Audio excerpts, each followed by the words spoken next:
Ladies and gentlemen, Walter Wanderley. Okay. Hey everybody, what's going on? Welcome back to the channel. How is it going? How are you doing? Today we are going to talk gear, like we do every other day for the most part. You read the thumbnail, you read the title, let's get right into it.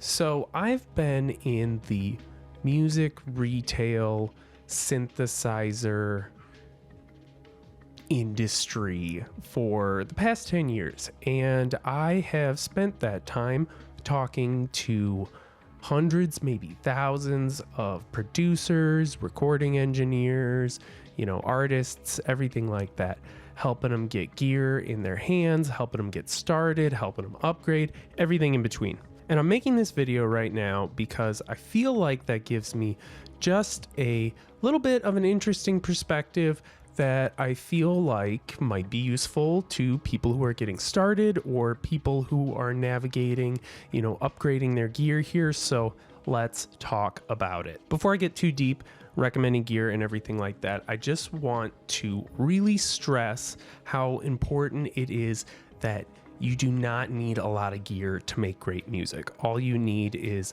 some inspiration, creativity, and some drive to get it done.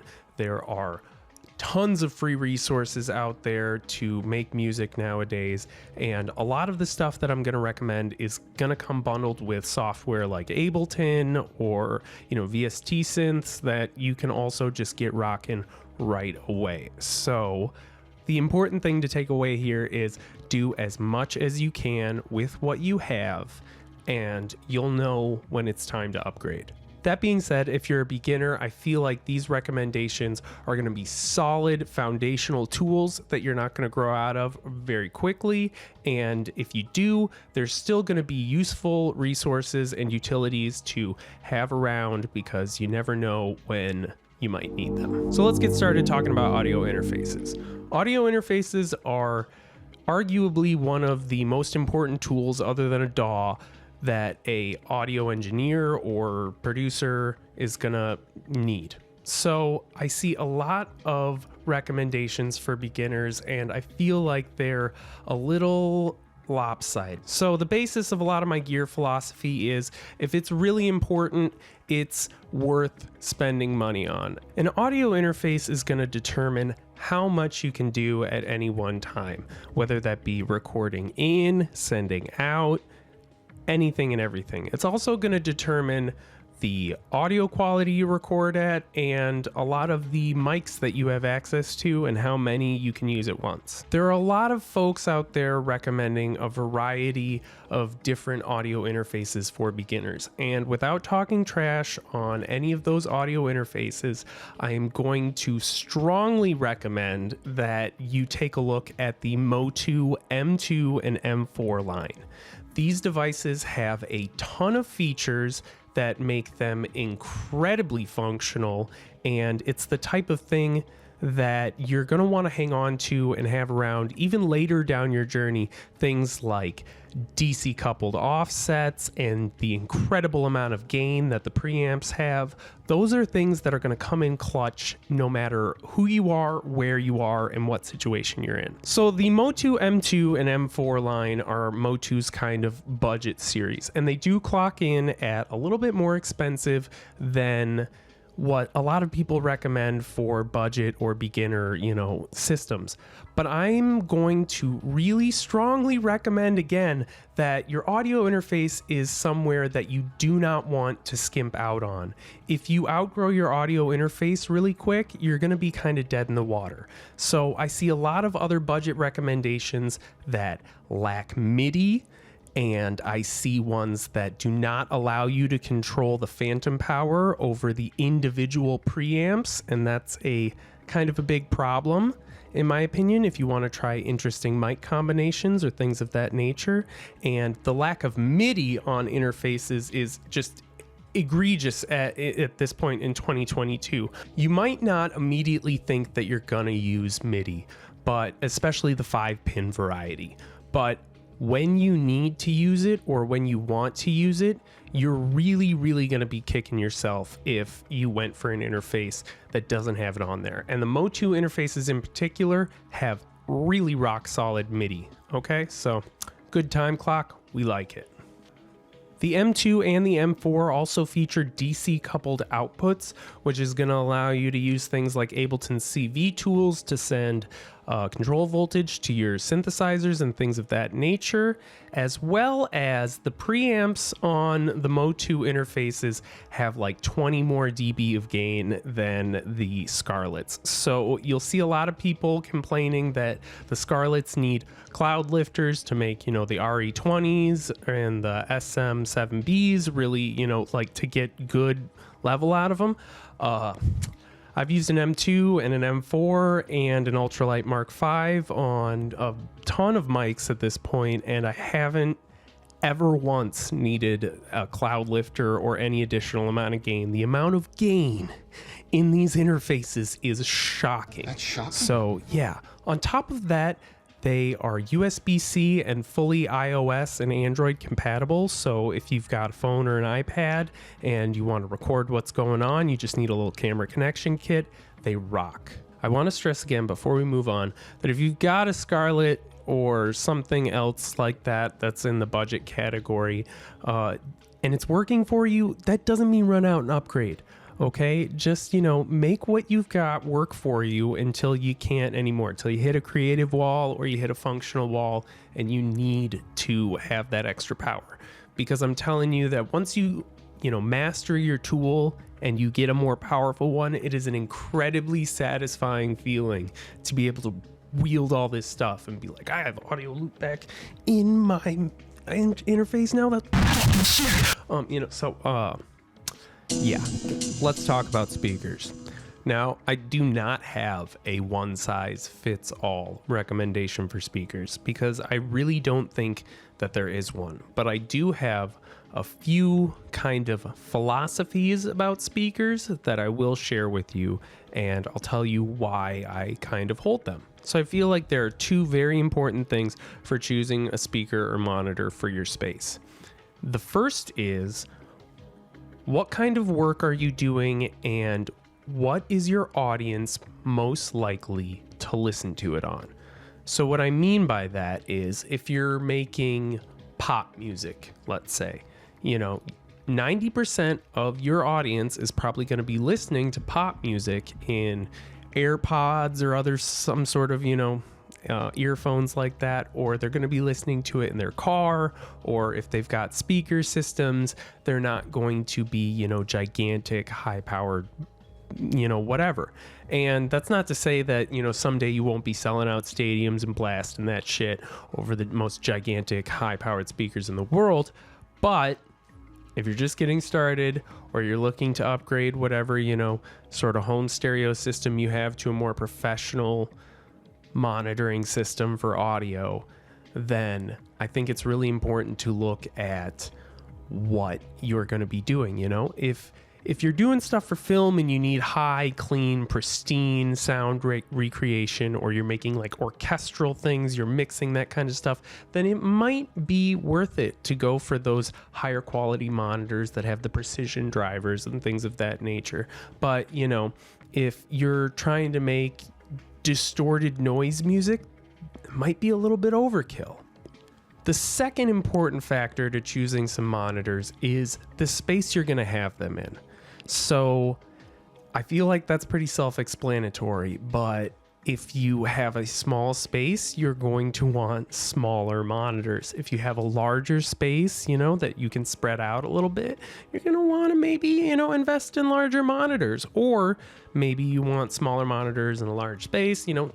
Manage your space is kind of what I'm saying here. So, for example, I have these HS8s. I actually I didn't downgrade, I downsized from a larger 8-inch monitor that I used to have. The reason I did this is because when I moved to California, the space I'm in is now just much smaller. And the HS8s provide a really clean, flat tone. I've used the the little ISO domes underneath of them to give them a little bit of isolation, and I think they sound absolutely great. They're just what I need, and they get plenty freaking loud. So, all of the HS line is absolutely fantastic. If I was going to recommend a pair of beginner speakers or monitors, I would recommend the HS5s or the 7s, because they're just great reference monitors. And even if you decide one day you want something much bigger or much more high quality, it's worth it to keep these around just to check your mix onto AB. So that would be my 2 cents on speakers. Okay, moving right on along to MIDI controllers. You know it, you love it, you want more of it. The Arturia Keystep series is rock solid for so many reasons. They're just infinitely useful. They've got full 5-pin MIDI, sync analog, and CV, as well as the ability to send USB MIDI, and you can power it separately from not USB MIDI. Okay. Also, it's got a ton of controls. The 37 has CC banks built right in here that are easily programmable. So this thing is a dream for controlling software and stuff. It just works. It's not, I'm not kidding. 100% class compliant. You can plug this thing into iOS devices too. Just works. I love it. The Beat Step, if you're more into, finger drumming or sequencing, also quite great. The Pro is nice too. Those ones have the MIDI dongles though. I'm not a super huge fan of the MIDI dongles. If you're looking for something to do more beat focused production, the Launchpad series is getting better and better. The Pro has Aftertouch now and all of the cool scale modes from the Push and everything like that. So those guys are freaking really, really cool. The beautiful thing about MIDI and software controllers in 2022 is that there are literally hundreds of them. The important things that I want to stress here is that it is important to have the 5-pin MIDI, in my opinion. That's just going to make the device so much more useful, as well as getting something that's actually sturdy. Now, you might not be able to tell, but these are incredibly rugged. I have put some key steps and beat steps through the ringer. This one has like no less than a dozen grains of rice inside of it somewhere from... Listen, I'm not going to tell you the rice story. MIDI controllers are another thing that you're always going to find a use for, and something like the Keystep with its CV capabilities is always going to come in clutch when you really need it to. So this is a good investment that you'll find use for probably for the rest of your career playing with music and audio. As far as straight up gear recommendations, there are a gajillion amazing options nowadays.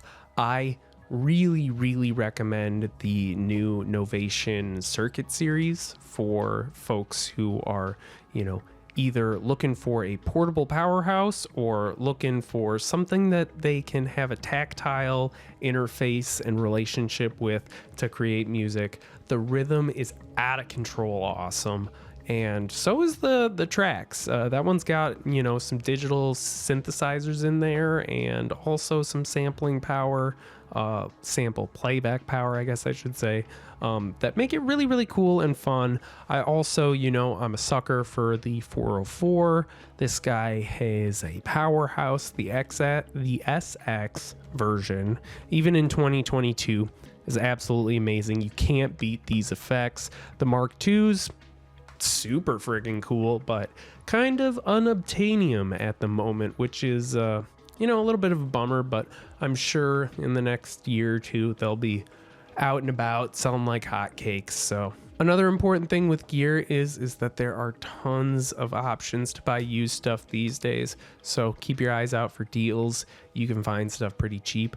Talk to your friends. If you have a friend like me, there's a chance that they've got maybe piles of stuff that they wouldn't really mind lending you ask your friends. If you've got friends who've got gear, ask them if you could borrow some of their stuff for like, a weekend or something like that. And then take good care of it. All right? One of the last things I'm going to touch on is power conditioners. Now, I've heard of decent amount of interesting opinions on power conditioners in recent years, but I'm going to tell you why I think that they rock, they're valid, and I use them all the time. First and foremost, power conditioners give you a centralized hub to plug all of your audio gear into. Now, this is really, really nice because a lot of your audio gear is going to be kind of expensive, and I think that it's worth it to really protect the things you spend a lot of money on by giving them clean power and providing a little bit of a stopgap, a surge protection in between there. Additionally, power conditioners are going to allow you to turn off the power to all of your crap that sucks a lot of it. And this is really, really important, convenient, and amazing. So when I'm done with my studio, I just flip my power conditioner switch, my audio interface, my speakers, all my gear, all powers down. I'm not worried about it being, jolted, drawing a ton of power, causing my energy bill to go up. This is just really good for peace of mind, and I wouldn't trade it for the world. Additionally, power conditioners nowadays can come with really nice USB ports on them. And if you've ever had ground hum from USB powering stuff, or, if you've had these issues, you know what I'm talking about. Now, I've found that the USB ports on power conditioners are rock solid clean, and it is just, it's just beautiful. For a long time, I used Furman rack mount power conditioners and their extension boxes with a surge protection and RFI filter and all that stuff. But recently I grabbed one of these radial boxes, and holy cow, it does the coolest thing ever, and I gotta tell you guys about it. So when you flip the switch here, it powers off all of the switches on the back, but it leaves the ones on the front active. This is incredible because there's a USB port up on there so you can plug your phone in, go to bed. There's little ports there for, your computer, everything like that. And having 3 ports on the front is absolutely incredible. If you're like me, you're constantly changing out gear and stuff like that, and having your power cables constantly trying to wire around the back, that's annoying as hell, okay? And leaving the leads just kind of like sticking out and everything drives my OCD brain crazy. So being able to quickly jack into these front ones was a workflow hack that has been just continually paying dividends. And that's a really important point to touch on real fast before we move on to cabling. And it's get what you need to make your workflow great. Within reason. Like I said before, do as much as you can with what you have until you hit a wall, until you need to upgrade. But when it's time to upgrade, get the things that are going to supercharge your workflow. Get the things that are really going to work for you. And you're going to figure out what you need and what your workflow will benefit from by doing what you can with what you've got. I can't stress that enough. All right, cabling, let's talk about it. It's worth it to pay more for cables. Now, Mogami might be a little bit overkill. They do last forever though, and they're very, very nice. Those price points are kind of outrageous. Roland makes some really, really nice cables, and Hose's Pro brand has been pretty good to me. But I do think that if you're faced with a budget option and a little bit nicer one, and the little bit nicer option is, 30 to 40% more expensive, it's worth it to get that option that's going to last you. Because let me tell you, I've thrown away so many cheap, crappy Amazon Basics cables and dirty, worthless internet bought audio cables, and it is actually worth it to have something that you can depend on every time you grab it. And those cables are your veins, they're your lifeblood. So this is another one of those situations where, unfortunately, my recommendation is save, buy the good stuff, do what you can with what you've got, And, you know, again, maybe ask your friends if they've got, you know, shit that they're getting rid of. Cabling especially. People upgrade their cabling situations all the time. And you can buy used Mogami cables on eBay now. So, you know, keep your eyes out. But at the end of the day, it's a solid idea to invest in some good cabling. You will use it for the rest of your career, and you'll thank yourself time and time again. I know I have. Okay. All right. And those are my recommendations and tips for Studio Essentials. All of the links for this stuff is going to be down in the description. Leave a comment if you agree, if you disagree, if you've got a story about this stuff, if you found something cool that I didn't mention. Thanks for watching, everybody. There's a link to the Discord down below as well. We're having a lot of fun over there, sharing music, tips, you know, life stories, memes, all sorts of good stuff. So come on over, have some fun. Yeah, and if you're all the way here at the end of the video, you could leave a like, maybe subscribe. It would be really cool. And I think this is the end of the video.